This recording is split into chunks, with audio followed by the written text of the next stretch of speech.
What's up everyone and welcome back to the World History Channel. Before we begin, please hit the subscribe button today. Let's get started. The truth behind the turbulent love story of Napoleon and Joséphine. The letters that the emperor wrote to his wife while they were at war and their infidelity show how complicated their relationship was. Emperor Napoleon I, hailed as either a hero or a villain, led France from the chaos of the revolution to peace and political stability. He also started a military expansion at the same time, which saw him take control of most of Europe between 1809 and 1811. Joséphine was by his side for 14 years, from the time he rose through the ranks of the army to first consul and then emperor. Creating a legend more than the sum of their parts, their relationship has long been held up as the epitome of romance, based in a large part on the emperor's letters to his wife. Although some recent historians have disproved the romantic legend, Napoleon director Ridley Scott describes Joséphine as the emperor's one true love. While he was waging a love war with his adulterous wife Joséphine, Napoleon appeared out of nowhere to rule everything. The director tells Deadline that he conquered the world in an effort to win her love, and when he failed, he conquered it to destroy her and himself. How true is it that Joséphine was Napoleon's one true love, that she alone was adulterous, or that his militaristic ambitions were driven by their relationship? The truth is as complex as the two characters involved. From the islands to Paris. Marie-Joseph Rose Tacher de la Pagerie was born in 1763, and she would later become Joséphine Bonaparte. The future empress, whose family referred to her as Rose, belonged to a plantation-owning family whose fortunes were deteriorating in French-controlled Martinique. Rose moved to Paris from a marriage that was driven by money. After her husband left her, she worked on her provincial manner and developed the diplomatic skills that would later earn her praise. Rose was the most expensive courtesan in France when she met Napoleon in 1795. She made her way into the high-maintenance periphery of the French court. She was a noblewoman and a widowed mother of two who was imprisoned during the Reign of Terror and narrowly escaped the guillotine. She was 32 years older than Napoleon, who was 6 years older. The future empress was set free after the terror ended, but not without consequence. Historians have written about the extreme mental anguish she suffered while imprisoned, and how it manifested in her later behavior via frivolous spending, romantic affairs, and need for security. With a certain symmetry, Napoleon's origins were also with a family of declining fortune, on an island under French control, albeit much closer to France than Martinique. Napoleon, who was born into minor Corsican nobility in 1769, was intelligent and determined to improve his circumstances. He struggled with his inherent insecurities regarding class, wealth, intelligence, and later, sex from a young age. His ambitions were driven by the interaction of these and his persistent sensitivity to criticism. His father decided on Napoleon's military training, and he worked his way up through military school and the army. By the time he met Joséphine, he was a promising army general, although physically unattractive, still plagued with myriad inferiority complexes, and far from the emperor he would become less than 10 years later. A union of mutual needs. Napoleon met Rose at a society dinner in late 1795. Rose's praise bolstered Napoleon's vanity, and what she lacked in youth she made up for with sexual experience, social sophistication, and aristocratic ties. Rose was initially uninterested in marriage, but her resistance subsided as Napoleon's military power increased. After the horrors of her imprisonment, Rose saw Napoleon as a symbol of stability and financial security. Joséphine became her new name after he changed her middle name. In March 1796, they got married in a civil ceremony. 2 days later, Napoleon left to lead the French army into Italy, the start of a decisive campaign that would reshape Europe's political landscape, catapulting him to prominence. It was their first of many military-induced separations. Napoleon's ardor for Joséphine is obvious in the many letters he penned to her while away, sometimes more than once per day. Longing, lust, possessiveness, insults, and accusations are all present in his speech. Historian Adam Zamoyski describes Napoleon's letters from Italy as expressing a teenage frenzy that Joséphine found ridiculous and embarrassing.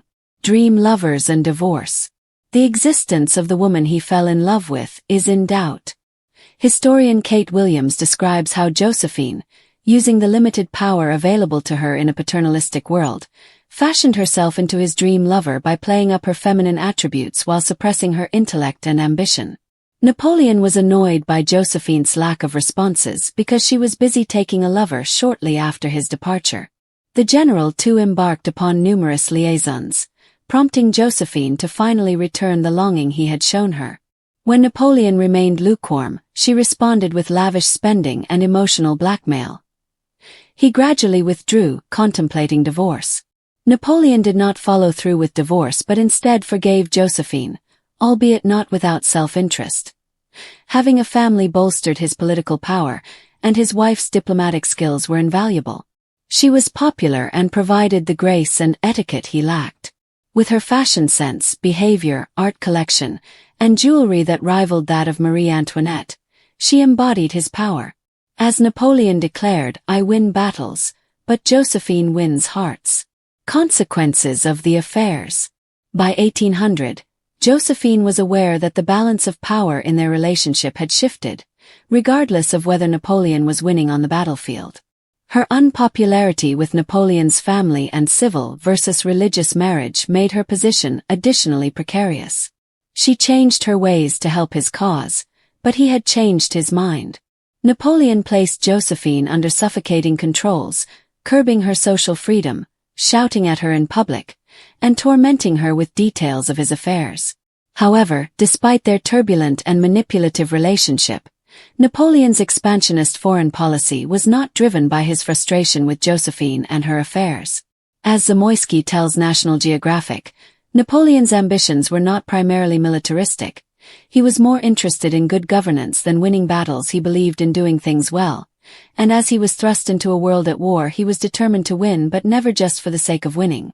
Separation and coronation. As a prerequisite for the couple's coronation as emperor and empress in 1804, they underwent an additional religious marriage ceremony, but any security Joséphine felt was temporary. In 1809, they divorced due to her failure to produce an heir. According to Zamoyski, Napoleon stoically stated that it was in the best interest of France. There is no denying the authenticity of his pain at having to leave her, as he saw it. Joséphine was also devastated. Afterwards, Napoleon ensured Joséphine retained her title, accommodation, and allowance. Napoleon maintained his devotion to and cordial correspondence with his ex-wife despite his subsequent marriage to Archduchess Marie-Louise of Austria and the birth of an heir. She stood by him until his exile to Elba in April 1814, when she heard the devastating news. Josephine's final words were "Bonaparte, Elba, King of Rome," when she passed away just a few weeks later, probably from pneumonia, although many have suggested that she had a broken heart. They bear a striking resemblance to Napoleon's final words 7 years later, while the army chief Joséphine was in exile on St. Helena, France. The story of Napoleon and Joséphine is about two emotionally dysfunctional people who were born into a revolutionary environment and are suddenly thrust from obscurity onto the world stage. Although Napoleon's drive to conquer arose not from their tempestuous marriage but his own personal desire to win, it's certain Joséphine's presence greatly bolstered his political appeal. And despite the fact that both parties committed adultery, their relationship was undeniably rocked by it. However, they found in each other what they lacked in themselves, allowing it to develop into mutual respect. Napoleon also never quite lost his admiration for Joséphine's style and intelligence, and he trusted her judgment. Zamoyski observes, once she felt he had truly committed to her and that he could provide her with the security she craved, she became a devotedly loyal companion and a source of strength to him. The tumultuous, passionate, and ultimately tragic love story between Napoleon Bonaparte and Joséphine de Beauharnais is one of history's most captivating and complex romances, a relationship that has been romanticized, vilified, and psychoanalyzed for over 2 centuries. It stands as a foundational pillar of the Napoleonic legend, a drama of seemingly epic proportions where the fate of empires appeared intertwined with the intimate betrayals and reconciliations of two deeply flawed and extraordinary individuals. The conventional narrative depicts a consuming, obsessive love, a brilliant but insecure young general who conquered the world to win the affection of his older, sophisticated and unfaithful wife, only to ultimately destroy their union in his quest for a dynastic heir, that is powerfully echoed in art and film, such as Ridley Scott's most recent film. While this is a compelling myth, the truth, as revealed by their extensive correspondence and contemporaneous accounts, is far more nuanced. It reveals a relationship that was more of a prolonged, painful, and deeply human negotiation of power, insecurity, mutual utility, and genuine, if fractured, affection than a grand operatic tragedy. Their union was a mirror of the seismic shifts that occurred in their time, from the anarchic aftermath of revolution to the rigid formalism of empire. Its dissolution was not caused by a failure of love alone, but rather by the implacable and crushing demands of the state that Napoleon himself created. The profound vulnerabilities and ambitions that each brought to their union must first be appreciated before one can comprehend the dynamics of their union.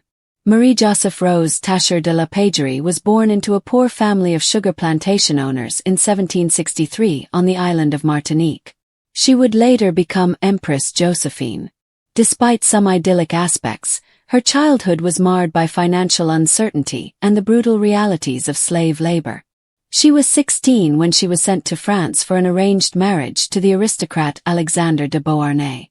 At first, her husband didn't like her because she was too conservative and unintelligent. She learned the precariousness of a woman's position in a society where value was measured by birth, connections, and wit from this early rejection, which served as a defining trauma. From the Creole Rose to the Parisian Joséphine, a woman of renowned charm, grace, and social intelligence, she perfected herself.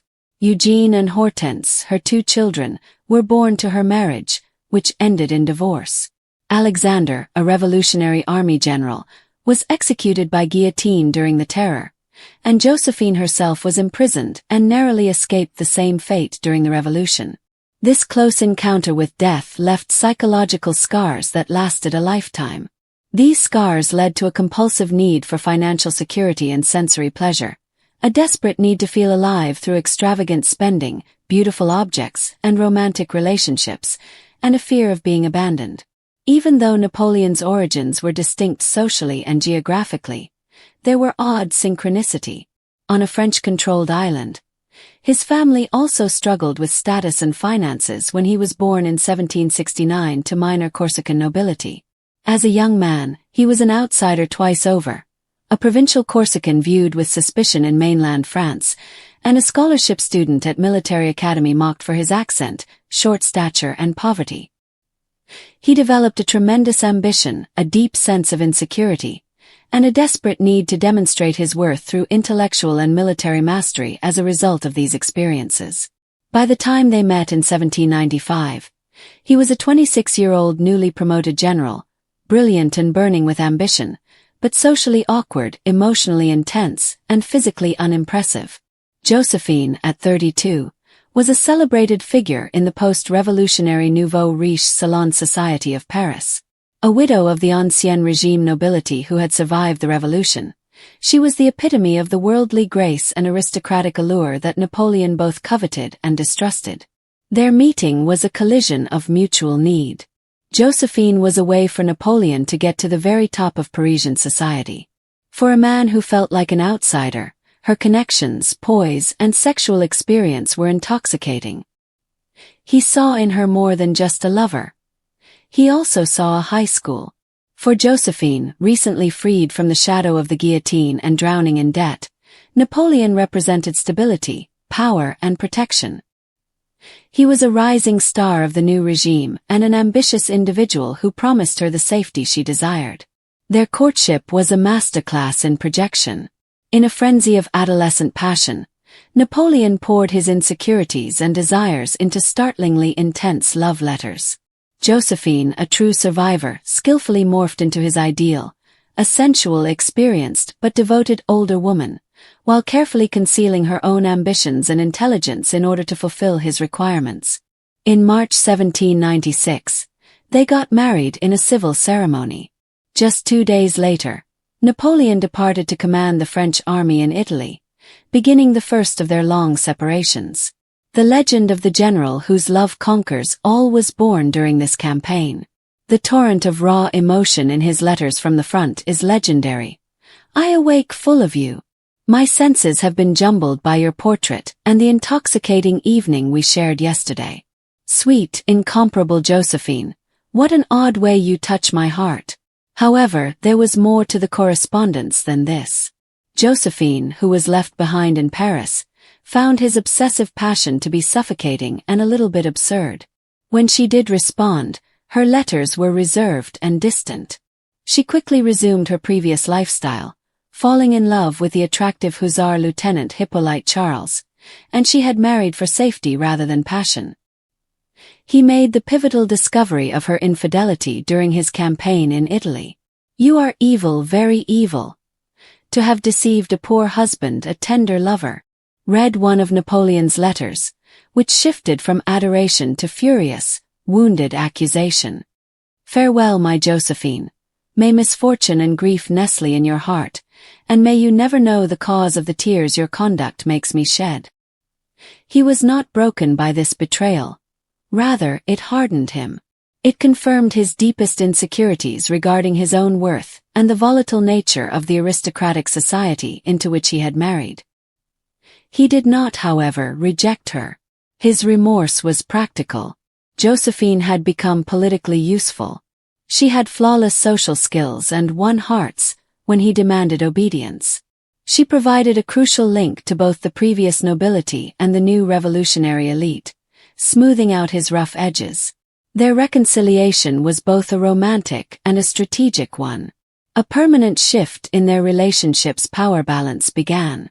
Joséphine's position became increasingly precarious as Napoleon's star rose, from first consul in 1799 to emperor in 1804. As a consort she was essential, but as a wife she failed to fulfill the one responsibility that was most important, creating an heir. Napoleon's own infidelities became more frequent and blatant, a form of retaliation and the assertion of power. He subjected her to humiliating scenes, tortured her with details about his mistresses, and gradually restricted her freedom. Joséphine responded with her own campaign because she was afraid she would lose her position. She increased her efforts to be the ideal empress, used her exceptional taste to make the court at Fontainebleau and Malmaison the most brilliant court in Europe, and tied him to her through a web of emotional dependence and cultivated vulnerability. She became the one constant in his life, the only person who could speak to him with a measure of familiarity, and who remembered the young general he once was.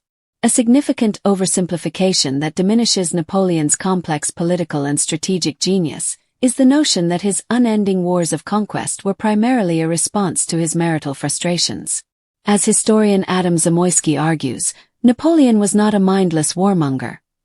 He was a man of the Enlightenment, obsessed with efficient administration, legal reform, the Code Napoleon, and the consolidation of revolutionary gains under a stable, rational system.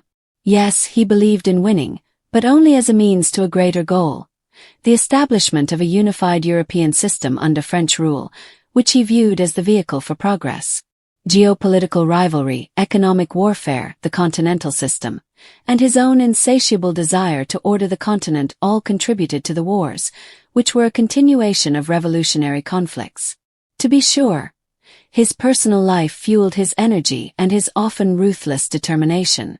The need for glory, for validation, for an empire worthy of his name, these were undoubtedly intensified by his domestic struggles. But to claim he fought the Battle of Austerlitz because Joséphine slept with Hippolyte Charles is to confuse personal motivation with grand historical causation. Raison d'être dictated their drama's final scene. By 1809, the lack of a legitimate heir threatened to plunge France back into chaos upon Napoleon's death. His brothers, who never accepted Joséphine, pressured him relentlessly. The choice was between his personal affection for Joséphine and the future of his dynasty. He informed her of his decision to divorce her in December 1809, in a scene of heartbreaking theatricality. She collapsed, and true to form, they played their parts to the fullest: the heartbroken but dutiful emperor and the sacrificed empress. The divorce was a state ceremony, a public undoing of their private drama. Yet, even in separation, their bond persisted. He made sure she kept her title of empress and control over the Malmaison castle, where she built a beautiful retreat. They continued to correspond, and he often visited her, weeping for the past they shared. Joséphine succumbed to a throat infection in 1814, shortly after Napoleon's first abdication, while showing the victorious Tsar Alexander I around her Malmaison rose gardens. Napoleon, upon hearing the news on Elba, was devastated and locked himself away for 2 days. During his exile on St. Helena, he would later talk about her frequently and mythologize their love for future generations.